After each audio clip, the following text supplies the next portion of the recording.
flight. He rose above all. He changed the game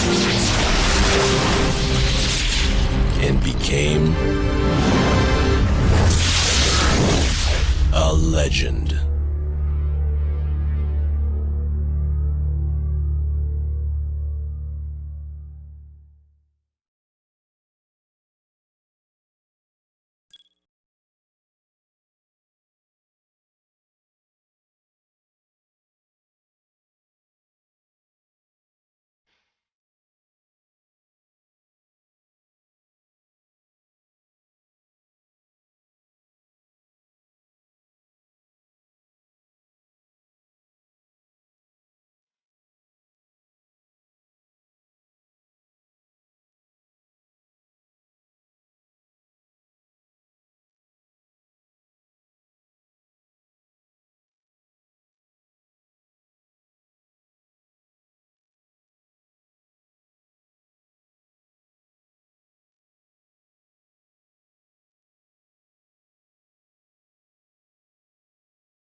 It's the NBA, weekend style. The Alaskan Muscle Man, a pulverizing low-post powerhouse. Carlos Boozer and the Chicago Bulls go up against the LA Lakers and their preeminent shooting guard. He's a two-way terror, Kobe Bryant.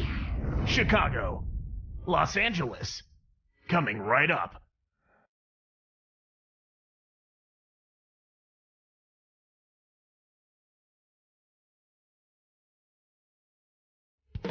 And Pau Gasol with his pregame routine. The Chicago Bulls on the road in this interconference matchup. It's the NBA here on 2K Sports. Kevin Harlan here with Clark Kellogg. Now let's take a look at the Bulls opening lineup. Derrick Rose and Ronnie Brewer in the backcourt. Carlos Boozer and Joakim Noah, they're inside. And Dang. And for the Lakers, Pau and Bynum filling up the middle. Kobe and Artest are the wingmen, and Fisher. Looking at this Laker team along with Dallas, LA had the best record against the East of all the Western Conference teams. And Kevin, not surprisingly, those were your top two seeds in the West when the regular season came to an end.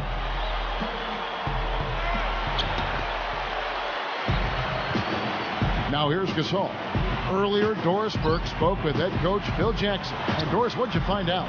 Well, guys, he heaped praise on his team's defensive abilities, saying he had every reason today to expect that they could handle whatever they might see from the opposing offense. It must be nice for a coach to have that kind of faith in a team's defensive abilities. Guys? Thank you, Doris. And Clark, how often do we hear this from coaches? A lot, Kevin. You know that. A lot of times that's all coaches want to talk about is defense. It gets you easy scoring opportunities off long misses, steals, and block shots. Can get you into transition if you defend well. Going back to the Lakers' East record, having a good or even greater interconference record is a key to winning just at the beginning your division. Yeah, and not only your division, but beyond that, Kevin, if you want to win the West, you need to be able to beat teams from the East, and that's exactly what they did. And these conferences take great pride overall in the kind of teams they have, and I think right now it's fair to say that the West has a little bit of an advantage over the Yeah, Eastern I think that's Conference. been the case for most of the last decade when you take a look at it.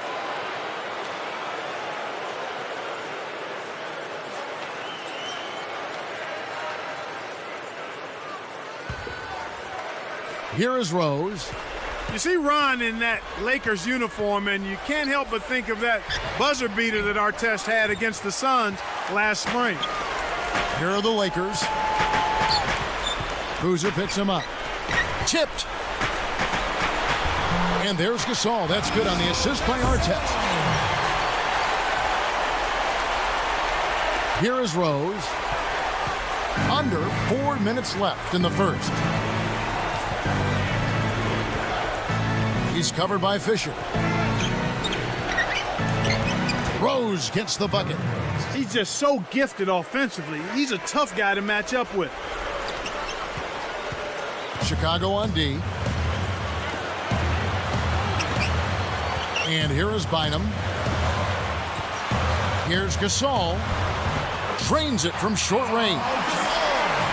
Gasol's got his second basket of the game. You talk about that buzzer beater. You look at the footage. He just stormed in front of the weak side 3 line to get it. Yeah, he sure did, and nobody put a body on him, Kevin. I mean, they were ball gawking, and he was ball pursuing and got the game winner. Now here's Gasol. Following the miss by Derrick Rose. Pass to Bynum. Blocked. And it's the Bulls with the ball. Trailing by 2. Gasol against Noah.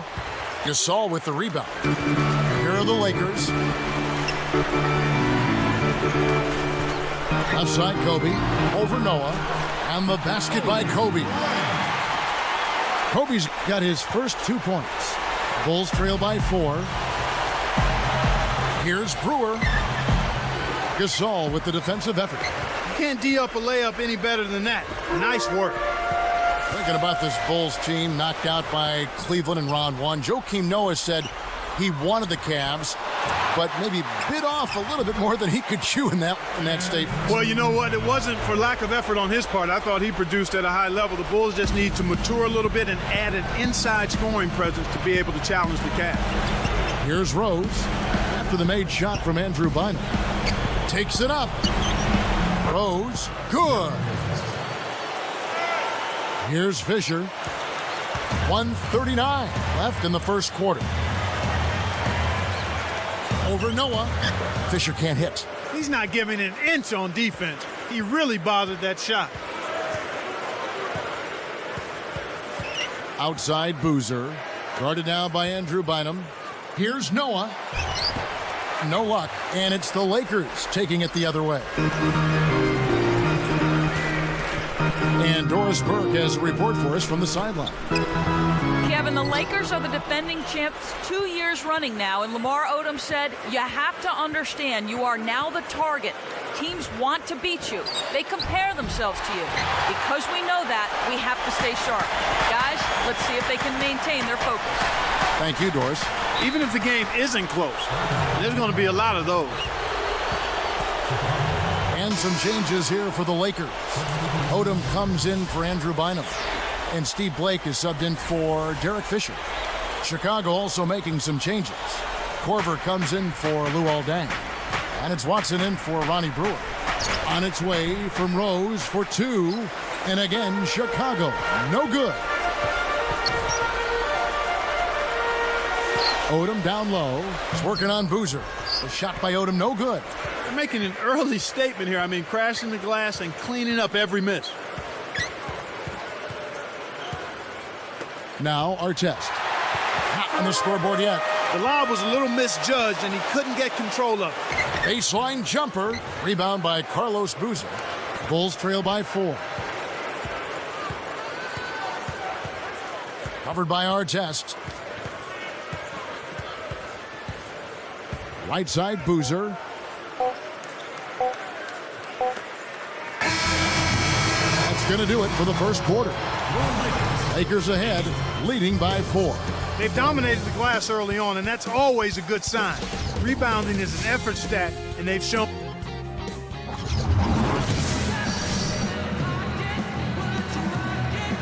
A closely contested game here at the start of the second quarter.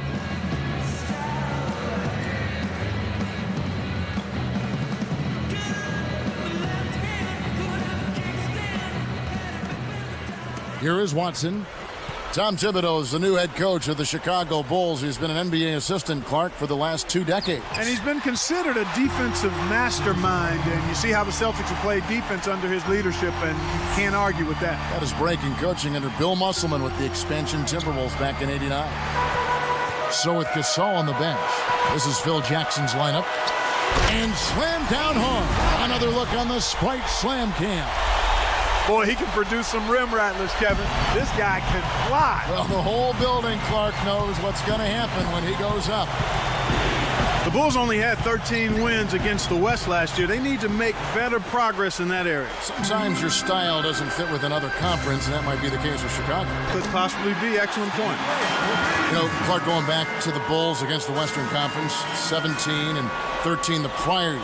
To that, 2009. And then they flipped it around. Yeah, I think they're maturing as a team right now, Kevin. I mean, I wouldn't be surprised to see them break out and win 20 or more against the West this season.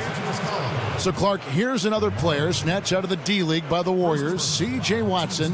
He's a fourth-year player out of Tennessee. And whatever team he's been on, Kevin, he's been a solid contributor. I mean, he's a good mid-range jump shooter. He does a nice job defensively as well. I mean, he was really a coveted player this past offseason, and I think he's got a place in the league for a while now.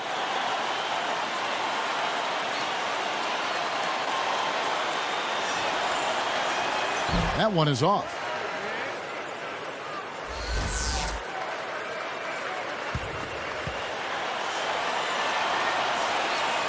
And that trip coming up empty, missing both.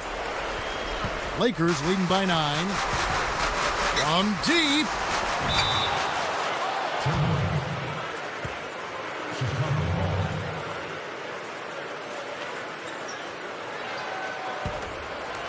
Here is Watson.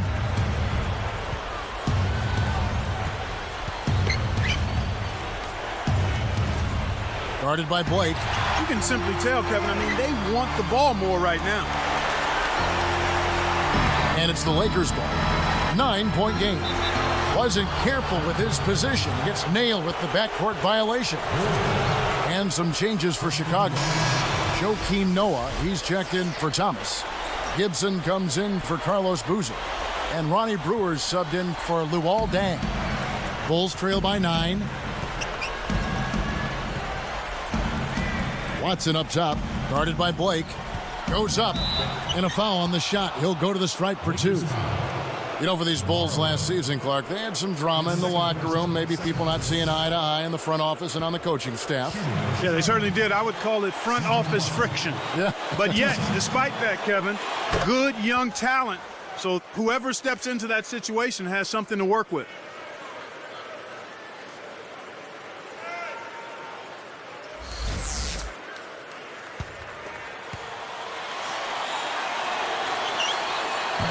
No good on the second free throw. The question last year, at least one of the questions was, would the Lakers, Clark, still be as successful with swapping out Artest for Trevor Ariza? And that's a legitimate question because you never know how the dynamics of a team change when you change personnel. Right. So clearly it was something that was going to be a work in progress.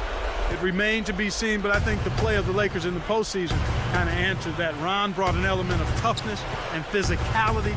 Now, he can be a little wayward and a little bit of he can be a little wayward with some of his decisions, but typically he overcomes that with his effort and his tenacity and his versatility, I think, at the defensive end of the floor. And an older guy for a younger, promising, rising player like Trevor Ariza. Yeah, and in the context of the makeup of the Lakers team, I felt Phil Jackson and the coaching staff and the organization and his teammates felt that this would be a good added piece, and so far that's proven to be true. Very good. Now let's check in with the third member of our crew, Doris Burke. Doris? Hey, Kevin. Kobe Bryant passed 25,000 points scored last season. He said, scoring, that's what I do best.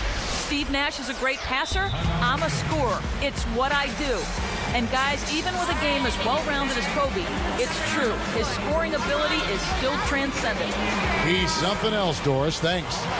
Here's what the Lakers are going with right now. Andrew Bynum's checked in for Gasol.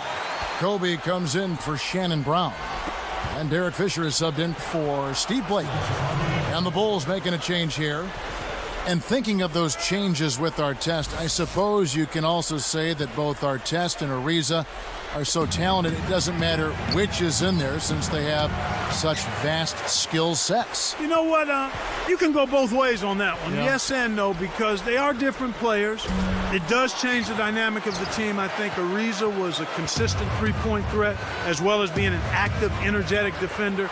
Ron has been a little more streaky at the three-point line, but the physicality and the toughness, there's an intimidation factor, I think, that Ron brings to the court that very few other players can bring. Nobody wants to deal with being guarded by Artest over the course of a ball game because he's frustrating, he's physical, and he relishes trying to get you off your game. I would agree with that. Derrick Rose, the Chicago native, so gifted, and he's only, Clark, getting better every game. Yeah, he really is, Kevin. He improved his field goal percentage and his three-point percentage last season while also carrying more of a night-to-night scoring load. I mean, his field goal percentage is very good at 49% for a point guard. Gibson with it, Odom on him. And it's Gibson finishing it off. Plays like that are what makes this league so great. He's a special player. I don't care if you're a fan of another team. You have to admire someone, Clark, who can make those types of plays. It's blocked. Here's Barnes. Great anticipation. Outside Thomas. Outside Rose. From deep. That doesn't go either for Rose. But Clark, you mentioned Rose's three-point percentage. It's improved, but it still has a ways to go. Well, they got up to 27%, Kevin, and that is an improvement, but he's got more room to grow. And knowing how hard he works and how good he wants to be, I'm expecting him to improve in that area. Here's Kobe. And, yep, that falls, and the foul is called. We'll see him shoot one from the free throw line. Boy, after struggling in the first quarter, he's come alive here in the second. Some changes for the Lakers. Pau Gasol's checked in for Bynum. Artest comes in for Lamar Odom. And Steve Blake is subbed in for Matt Barnes. Chicago also making some changes. Joakim Noah, he's checked in for Thomas. Korver comes in for Luol Deng. And it's Watson in for Ronnie Brewer. Bulls trail by 6. Got a hand on it. They can make this a 2-for-1 opportunity.